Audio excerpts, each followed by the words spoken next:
if you use pliers to do around the rivet post like this, it'll make everything fit back on perfectly.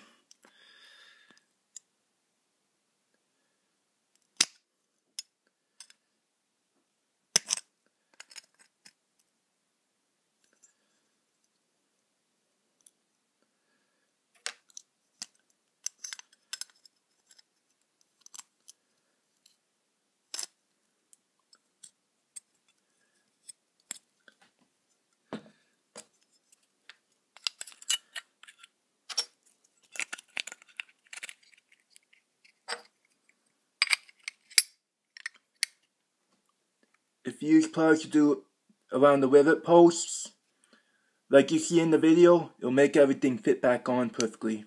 See like that? It makes everything fit back on perfectly.